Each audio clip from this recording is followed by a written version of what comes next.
कहते हैं सच की राह पर चलने वाले हमेशा विवादों में रहते हैं। नमस्कार, स्वागत है आपका समाज का सच में। आज हम बात करेंगे एक ऐसे शख्स की जिन्होंने तमिलनाडु की सामाजिक और राजनीतिक तस्वीर बदल दी। ईवी रामास्वामी यानी थंथई पेरियार। लेकिन उनके नाम के साथ एक अफवाह भी जुड़ी है कि क्या पेरियार ने अपनी बेटी के साथ शादी की। क्या ये सच है या सियासी साजिश? इसके साथ ही हम जानेंगे उनके समाज सुधार, नास्तिकता और महिला सशक्तिकरण के विचार और उनके परिवार की कहानी। ये वीडियो आपके दिमाग को सोचने पर मजबूर कर देगा, तो अंत तक बने रहिए।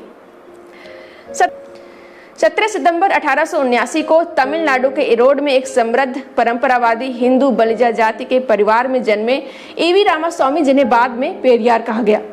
बता दें, तमिल में सम्मानित व्यक्ति को पेरियार कहा जाता है। पेरियार 20वीं सदी के सबसे प्रभावशाली समाज सुधारकों में से एक थे। उनके पिता वेंकट नायकर एक सफल व्यापारी थे और उनकी मां चिन्ना थयम्मल धार्मिक थी। पेरियार का बचपन धार्मिक माहौल में बीता, जहां घर में भजन और उपदेश आम थे। लेकिन छोटी उम्र से ही वो हिंदू पुराणों और कर्मकांडों पर सवाल उठाते थे। पेरियार ने केवल 5 साल की औपचारिक शिक्षा ली, क्योंकि उन्हें पिता के व्यवसाय में शामिल होना पड़ा। फिर भी उनकी बुद्धिमत्ता और तर्कशीलता ने उन्हें एक क्रांतिकारी विचारक बनाया। यूनेस्को ने उन्हें नए युग का पैगंबर, दक्षिण पूर्व एशिया का सुकरात और समाज सुधार का पिता कहा। लेकिन उनकी जिंदगी विवादों से भी भरी रही। खासकर एक अफवाह ने उन्हें बदनाम करने की कोशिश की। आइए उस अफवाह की सच्चाई जानते हैं। पेरियार के बारे में सबसे विवादास्पद अफवाह है कि उन्होंने अपनी बेटी या गोद ली हुई बेटी से शादी की। ये दावा इतना सनसनीखेज है कि सोशल मीडिया पर आज भी इसकी चर्चा होती है। कुछ सोशल मीडिया पोस्ट में दावा किया गया है कि 70 साल की उम्र में पेरियार ने अपनी बेटी से शादी की, जो उनसे 40 साल छोटी थी। लेकिन क्या ये सच है? आइए तथ्यों को देखते हैं। पेरियार की पहली शादी 1898 में 19 साल की उम्र में नगम्मल से हुई, जो 13 साल की थी। इस शादी से उनकी एक बेटी थी, जिसकी 5 महीने में ही मृत्यु हो गई। इसके बाद पेरियार और नगम्मल का कोई बच्चा नहीं हुआ।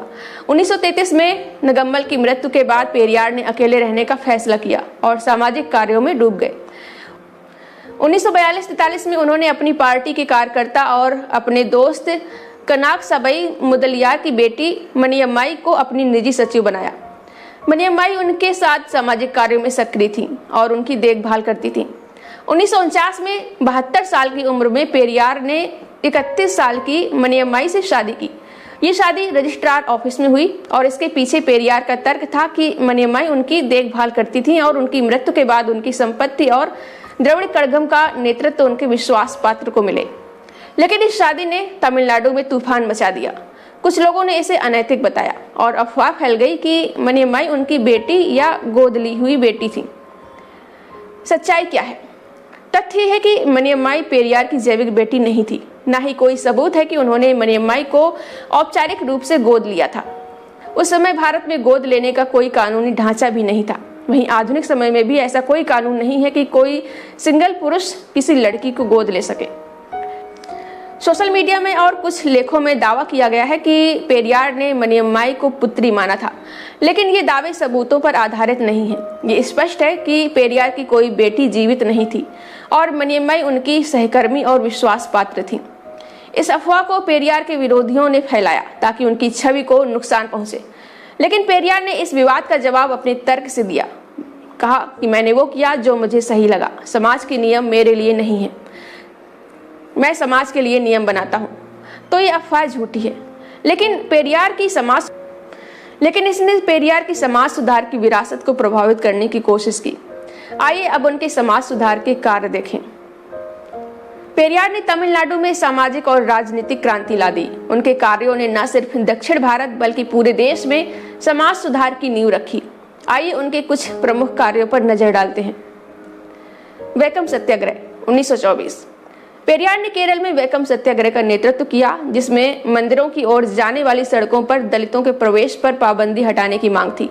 इस आंदोलन में उनकी पत्नी नगम्मल और उनके दोस्तों ने भी साथ दिया। पेरियार को 2 बार जेल हुई, लेकिन उनकी मेहनत रंग लाई और दलितों को सड़क पर चलने का अधिकार मिला। आत्मसम्मान आंदोलन 1925 में पेरियार ने कांग्रेस छोड़ दी, क्योंकि उन्हें लगा कि ये पार्टी ब्राह्मणों के हित को बढ़ावा देती है। उन्होंने आत्मसम्मान आंदोलन शुरू किया। जिसका मकसद गैर ब्राह्मणों और दलितों में आत्मविश्वास और गर्व को जगाना था। इस आंदोलन में जाति व्यवस्था, ब्राह्मणवाद और पितृसत्ता के खिलाफ आवाज उठाई। पेरियार ने आत्मसम्मान विवाह शुरू किए, जहां बिना ब्राह्मण पुरोहितों के विवाह कराए गए। द्रविड़ कड़गम की स्थापना। 1939 में पेरियार ने जस्टिस पार्टी का नेतृत्व संभाला और 1944 में इसे द्रविड़ कड़गम में बदला।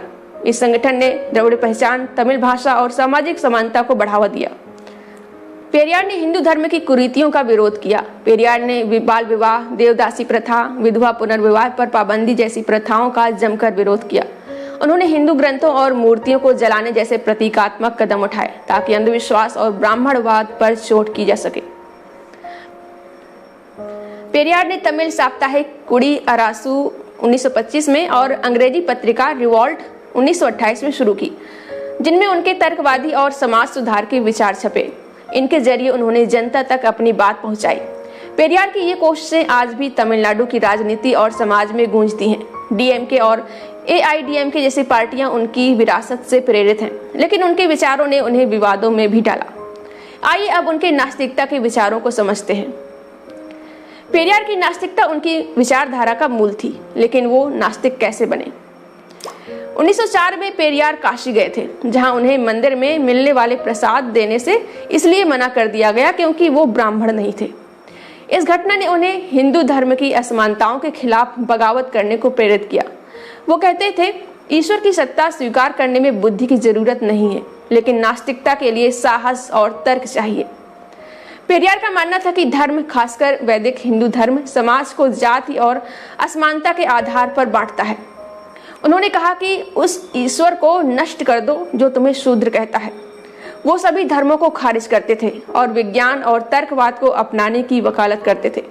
उनके लिए नास्तिकता सिर्फ ईश्वर को नकारना नहीं, बल्कि अंधविश्वास, कर्मकांड और सामाजिक अन्याय के खिलाफ लड़ाई थी। पेरियार ने हिंदू ग्रंथों और मूर्तियों को जलाने जैसे कदम उठाए जो विवादास्पद थे, लेकिन उनका मकसद था लोगों को जागृत करना। पेरियार ने मूर्तियां तोड़ी क्योंकि वो चाहते थे कि लोग मूर्तियों के बजाय तर्क की राह पर चलें, लेकिन कुछ लोग इसे उनकी आस्था पर हमला मानते हैं। पेरियार कहते थे कि कुछ भी सिर्फ इसलिए स्वीकार मत करो क्योंकि मैंने कहा, विचार करो और जो तर्क संगत लगे वही मानो। ये विचार आज भी नास्तिकता और तर्कवाद को प्रेरित करते हैं। वहीं पेरियार नारीवाद के अग्रदूत थे। उस दौर में जब महिलाओं को चार दीवारी में रखा जाता था, पेरियार ने उनकी मुक्ति के लिए लड़ाई लड़ी। 1938 में तमिलनाडु विमेन कॉन्फ्रेंस में उन्हें पेरियार की उपाधि दी गई क्योंकि उन्होंने महिलाओं को सशक्त बनाने का बीड़ा उठाया, उनकी स्वतंत्रता की पैरवी की। पेरियार ने ब्राह्मणवादी पितृसत्ता को महिलाओं की दासता का कारण बताया। वो कहते थे कि पुरुषों का महिलाओं के लिए तथाकथित सम्मान यानी उन्हें देवी मानना उनकी दासता को बढ़ाता है। पेरियार ने पितृसत्ता का जमकर विरोध किया। उन्होंने कहा, महिलाएं पुरुषों की सेवा के लिए नहीं बनी हैं। पेरियार महिलाओं को संतानों के परिप्रेक्ष्य में संबोधित करते हुए कहते थे कि अगर इससे महिलाओं की स्वतंत्रता में बाधा पड़ती हो तो महिलाओं को बच्चों को जन्म देना बंद कर देना चाहिए। वो अपनी बातों को बिना चाशनी में लपेटे हुए कहते थे, पितृसत्तात्मक पुरुषत्व जब तक है तब तक महिलाएं स्वतंत्र नहीं हो सकती। हम ये भली भांति जानते हैं कि महिलाओं के होने को चरित्र से जोड़ा जाता है। स्वतंत्र महिला इस समाज में चरित्रहीन कही जाती है। वहीं वो चरित्र और सतीत्व जैसे अवधारणाओं को, मानकों को खारिज करते हुए कहते थे कि या तो ये दोनों मानक पुरुषों के लिए भी हों, वरना दोनों में से किसी के लिए न हो।